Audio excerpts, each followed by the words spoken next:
Hello guys, तो स्वागत है आप सभी का पीएस एक्सप्लेन चैनल में। Special thanks to Vaibhav Nek for 100 rupees super chat. तो चलिए स्टार्ट करते हैं। लास्ट एपिसोड में हमने देखा था ईहान सभी के सामने आ गई होती है। सभी लोग बोल रहे होते तो एक ही फेस के ना ब्यूटी भी है और बीस्ट भी। तभी वुशवांग बोल रही होती है, सिस्टर शांत हो जाओ, आपको यहाँ पर डरने की कोई भी जरूरत नहीं है। ईहान बोल रही होती है, मैं ब्यूटीफुल हूँ या अगली से तुम लोगों को क्या फर्क पड़ता है, तुम लोग कोई भी नहीं होते मुझे जज करने वाले। तभी ईहान के फादर बोल रहे होते, मुझे मेरी बेटी के बर्थडे पे कुछ अनाउंस करना था। लोंगवा ग्रुप के चेयरमैन होने के नाते मैं लोंगवा ग्रुप के 20% शेयर को अपनी बेटी को दे रहा हूँ। अब से ईहान लोंगवा ग्रुप की सेकंड सबसे बड़ी शेयर होल्डर बन रही है। फिर ईहान कॉन्ट्रैक्ट पेपर के ऊपर साइन कर देती है। वहाँ पे कुछ बंदे आपस में बात कर रहे होते हैं, कहीं हम लोगों ने कुछ गलत तो नहीं सुना ना। चेयरमैन लोंगजुन बोल रहे हैं कि वो लोंगवा ग्रुप के 20% शेयर को अपनी बेटी को दे देंगे। लोंगवा ग्रुप एक बहुत ही बड़ी कंपनी है जिसके अंडर में तकरीबन 300 बिलियन के एसेट्स है और लोंगवा ग्रुप की तो पावर भी कमाल की है। अभी तो चेयरमैन के पास में 60% शेयर्स थे, पर अब वो 40% के मालिक रह चुके। उन्होंने अपनी बेटी को 20% के शेयर्स दे दिए। दूसरा बंदा बोल रहा होता है, अभी तो ईहान काफी ज्यादा यंग है, वो मुश्किल से हमारी एज की होगी और उसके फादर ने उसको 60 बिलियन के एसेट्स दे दिए हैं। ये तो बहुत ही कमाल की बात है। तीसरा बंदा बोल रहा होता है, अमाउंट देखने के बाद तो मुझे लग रहा है कि ईहान तो काफी ज्यादा ब्यूटीफुल है, इसके फेस के उस माँ को संभालना इतना ही मुश्किल नहीं होगा। और रही बात मजे करने की, तो अगर लाइफ में किसी के पास भी इतने पैसे होंगे तो वो मजे कर ही लेगा। वांग बोल रही होती है, बदले तो काफी ज्यादा बेकार बात है ना कि ईहान का फेस इतना खराब है, ये दिखने में तो बहुत ही ब्यूटीफुल है, साथ ही बहुत ही बड़ी फैमिली से बिलोंग भी करती है। काश जो इसका फेस है वो ठीक हो पाता। मैंने सिस्टर जुई को देखा था, सिर्फ और सिर्फ कुछ दिनों के लिए उनका जब फेस खराब हो गया तो वो काफी ज्यादा दुखी हो गई थी। वो लोगों को फेस तक नहीं करना चाह रही थी, पर इनके फेस पे तो यह मार्क बचपन से है, शायद इसी वजह से लोगों के सामने नहीं आ रही थी। और जब ये लोगों के सामने है तो लोग इनके बारे में बहुत ही गंदे तरीके से बातें करने लग गए। टोनी बोल रहा होता है, हाँ तुम बोल तो सही रही हो, यहाँ पे इसके लिए बुरा तो मेरे को भी लग रहा है, पर मुझे यहाँ पे लग रहा है कि अब जो चीजें जैसी दिख रही है ना वैसी है नहीं। शायद से यहाँ पे मिस हान जो भी कुछ कर रही है वो जानबूझ कर रही है। उनके फादर ने उनको उनकी कंपनी के 20% एसेट्स दे दिए। मतलब ये चीज तो हमें प्रूव करती है कि यहाँ काफी ज्यादा कैपेबल और इंटेलिजेंट लड़की है। तो हो सकता है उसके ये सब करने के पीछे अपने कुछ रीजंस हो, जो कि सामने आने के बाद में सभी लोग छोड़ जाएंगे। वांग बोल रही होती है, बदर आखिर आप कैसी बातें कर रहे हो, कोई भी लड़की कितनी भी प्लानिंग कर सकती है लेकिन वो कभी भी गंदा नहीं दिखना चाहेगी, वो भी अपने बर्थडे पे जब वो दुनिया के सामने पहली बार अपीयर हो रही है। मेरे लिए ये मानना बहुत ही मुश्किल है। टोनी बोल रहा होता है, आखिर रियलिटी क्या है तो बाद में पता चलेगा। अगर मैं ईहान से एक ही बात कर पाता ना तो फिर मैं ये बात कंफर्म कर पाता कि अब तुम सही हो कि मैं सही हूँ। तभी ईहान के पास में दो बंदे आ जाते हैं। पहला बंदा बोल रहा होता है, मिस ईहान आपको कांग्रेचुलेशंस, आपके बर्थडे गिफ्ट के तौर पे मैं आपके लिए जेड नेकलेस लेके आया हूँ जो कि मैंने पर्सा से खरीदा है, उम्मीद है आपको ये बहुत ही पसंद आएगा। दूसरा बंदा बोल रहा होता है, मिस हान मैं आपके लिए वांग इजी का बनाया हुआ कोलियोग्राफी लेके आया हूँ, मैंने इसको तकरीबन $30 मिलियन में खरीदा था। मैं कब से सोच रहा था कि मैं आपके बर्थडे के दिन आपको ये गिफ्ट करूंगा और फाइनली देखिए आज वो दिन आ ही गया। तभी वहाँ पे झैंगो आता जो कि झैंग फैमिली से है। झैंगो बोल रहा होता है, मिस ही मुझे माफ करेगा, मैं आपके बर्थडे पे आपके लिए कुछ भी लेके नहीं आ पाया, पर मैंने आपके बर्थडे की बहुत सारी तैयारी करके रखी है, मैं आपके लिए पियानो बजाना चाहूंगा, उम्मीद है आपको ये पसंद आएगा। दूसरा बंदा बोल रहा होता है, क्या तुम पियानो बजाना चाहते हो और सभी के सामने शो ऑफ करके दिखाना चाहते हो कि तुम कितने अच्छे हो, लेकिन आज तुमने गलत दिन पिक कर लिया है। यहाँ पे सभी लोगों के बीच में मिस्टर स्टार्क भी खड़े हैं। क्या तुम्हें नहीं पता कि मिस्टर स्टार्क एक पियानो मास्टर है? जब इन्होंने चैटिंग में पियानो बजाया था तब वो चीज वायरल हो गई थी, तो फिर क्या इनके सामने तुम पियानो को छूने की हिम्मत भी करोगे? झैंगबो बोल रहा होता है, हाँ मिस्टर स्टार्क के पियानो की स्किल है तो कमाल की, मैंने इनकी स्किल को देखा भी था और इनके बारे में बहुत कुछ सुन भी रखा है, मैं भी इनको एडमायर करता हूँ। दूसरा वाला बंदा बोल रहा होता है, तुम पियानो बजाओ, इससे अच्छा तो यही है ना कि हम मिस्टर स्टार्क से बोल दे कि वो पियानो बजा ले।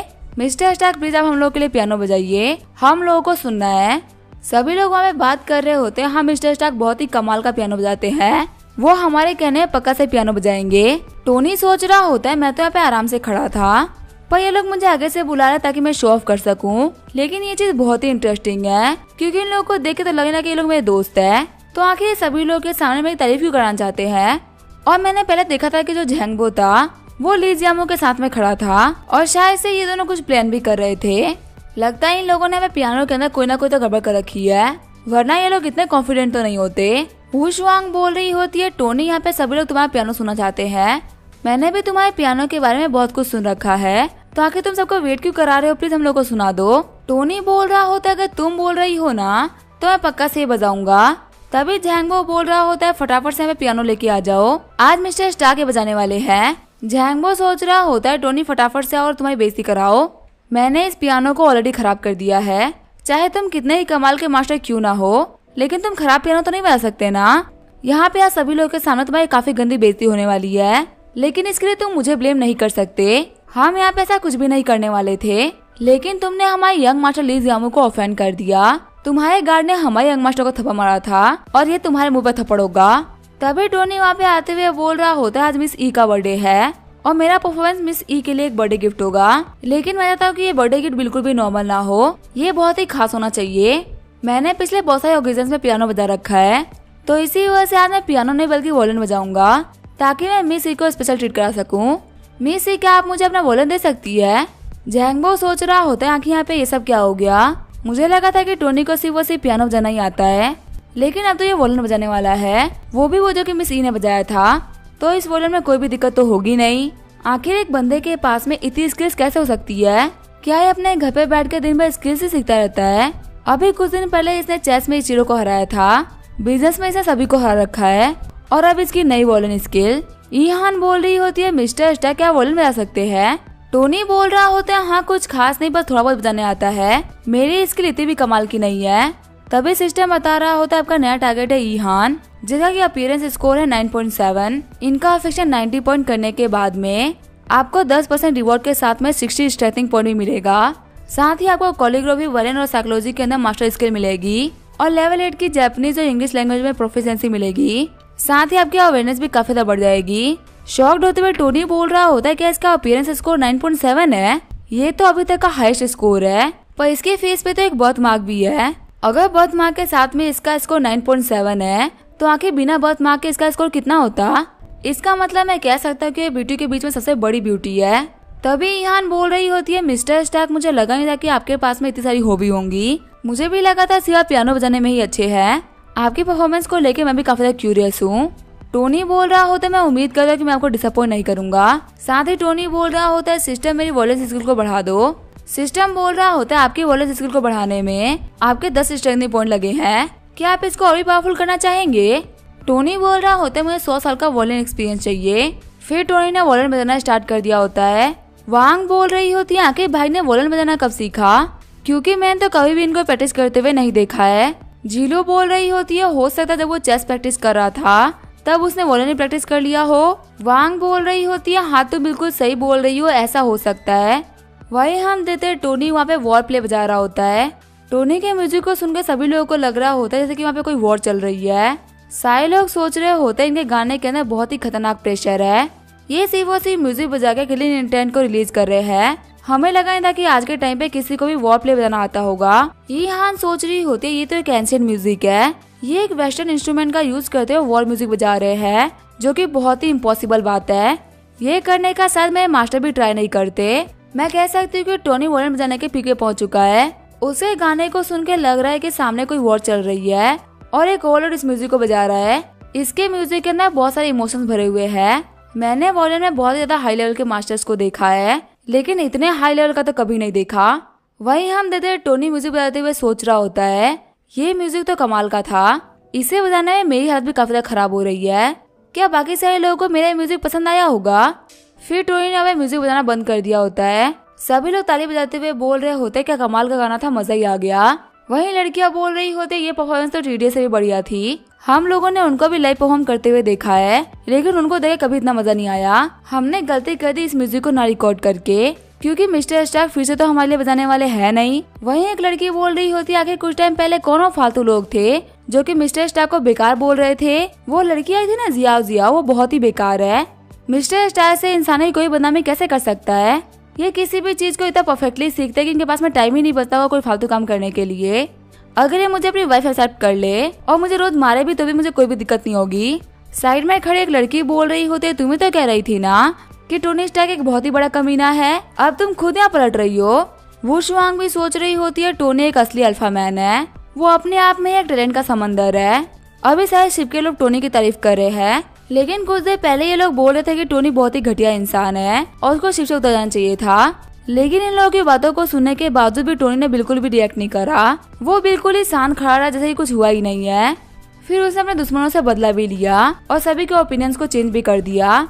और ये सब करने के बावजूद भी वो अभी भी उतना ही शांत जितना कि पहले था। ये काम करने के लिए बहुत ही कमाल का माइंड प्रेजेंस चाहिए। टोनी शो करता है कि आखिर उसकी मेंटल एबिलिटी कितनी पावरफुल है। एक ऐसे मैन के लिए मैं तो कुछ भी कर सकती हूँ। हम देते वू शुआंग की अफेक्शन 10 पॉइंट से बढ़ गई होती है और उसकी करंट अफेक्शन होती है 85 पॉइंट्स। टोनी बोल रहा होता है फिर से वू शुआंग की अफेक्शन बढ़ गई। फिर टोनी वू शुआंग को देखते हुए स्माइल करने लगता है। वू शुआंग सोच रही होती है दिखने में भी उतना ही अच्छा है जितना कि टैलेंटेड है। वांग भी सोच रही होती है बदर आखिर आप इतने चार्मिंग कैसे हो सकते हो। आपको स्टेज पर देख के ऐसा लग रहा है जैसे ही कोई सुपरस्टार खड़ा हो। सिर्फ और सिर्फ आपकी वजह से मुझे बाकी मेंस में कोई भी इंटरेस्ट नहीं रहा, क्योंकि कोई भी आपकी तरह परफेक्ट तो हो ही नहीं सकता। हम देखते हैं वांग की अफेक्शन भी 1 पॉइंट से बढ़ गई होती है और उसकी करंट अफेक्शन होती है 96 पॉइंट्स। सिस्टम टोनी को बता रहा होता है वांग के अफेक्शन बढ़ने की वजह से आपको 10 स्ट्रेंथनिंग पॉइंट मिलते हैं। परेशान होते हुए टोनी बोल रहा होता है आखिर क्या हो रहा है। मैं तो ये सब कुछ जीहान और वू शुआंग के अफेक्शन को बढ़ाने के लिए कर रहा था। आखिर वांग की अफेक्शन बिना किसी बात के बाबा क्यों बढ़ जाती है।